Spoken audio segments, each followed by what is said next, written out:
What's up everybody, Jedi here, and I know this is sad for me to do this, but I have no choice. Today, I'm going to be reviewing the last chapter in the Star Wars saga, Episode 6, Return of the Jedi. And as always, this movie's spoiler-filled. So if you haven't seen this movie by now, then don't watch this review. If you have, stick around. Where we left off in The Empire Strikes Back, Darth Vader tries to take Luke Skywalker captive, but fails, and tries a different strategy that can dominate him for good. But let me save it for one part. Anyways, the story continues with Han Solo still frozen in carbonite, held by the biggest gangster, Jabba the Hutt, who is very big and fat and also the most outrageous baddie in the galaxy.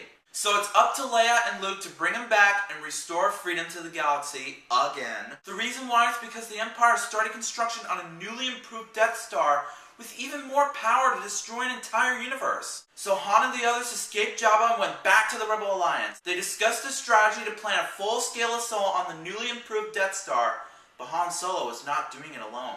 So with the help of Lando Calrissian, who is more of a good guy than a bad guy, and a little luck, they'll destroy the new Death Star one last time. And I mean that, because the Empire has done enough destruction already.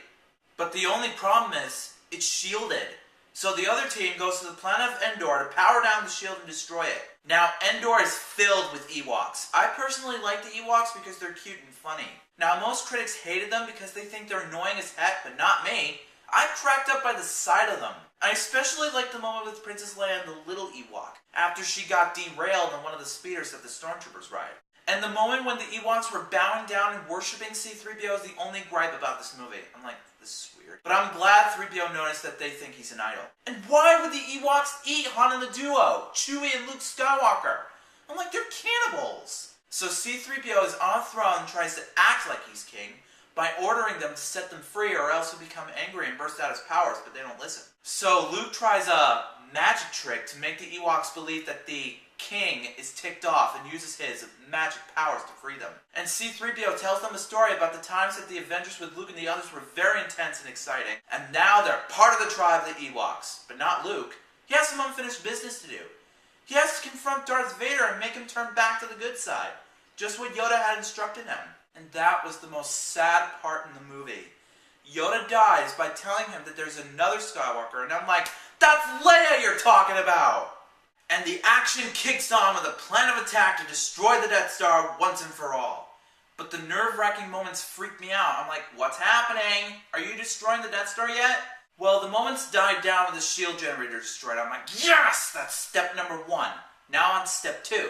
And step 2 is to destroy the big, huge orb that powers the Death Star. Boom goes the orb, and boom goes the Death Star.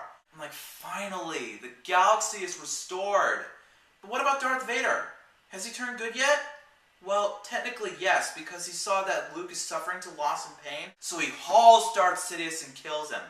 And Vader, aka Anakin, said those dying words. You were right about me. Tell your sister you were right. And I'm like, no, don't die on me, no! But I can't stop him. He's dead now. And that was the end of him. And now Luke is the last Jedi in the galaxy. It's been restored once again. Not only Endor, but also Cloud City, Tatooine, Naboo, which is awesome, and Coruscant, which is also awesome. I love the cross between the prequels and the originals. It's really creative and unique. Well, to be frank, this is actually based on the VHS tapes that were made in the year when I was born, 1997. And now, back on Endor, the saga concludes with a victory celebration. Now, the animation and cinematography is very enhancing and epic. The sound is all over your face. I mean, wow. For a 1983 released movie, this can have some better audio. Now, there's one cheesy effect where I'm like, that could have been cleaned up more. It's the part where Jabba the Hutt is planning to kill them in the belly of the mighty Sarlacc. The effect where they're zooming through Tatooine to it. I saw the green screen around the characters a little bit. And I'm like, this could be a little better without the green screen shown. But it's still not to sneeze at. In the end, Episode 6 is very dramatic and awesome. It's a good way to end the saga and a good way to start Episode 7, The Force Awakens. So, I rate Return of the Jedi 5 out of 5 stars. Well, that's it. That's all the episodes of Star Wars to keep you caught up on Episode 7. Thank you so much for joining me on this adventure, and I will see you at the movies to continue the adventure. So Star Wars Episode 6, Return of the Jedi. Have you seen it? If you haven't, let me know in the comments what's your favorite part of the Star Wars saga. And let me know if you're excited for The Force Awakens just as much as I am. If you have, come back and let me know what you thought about it.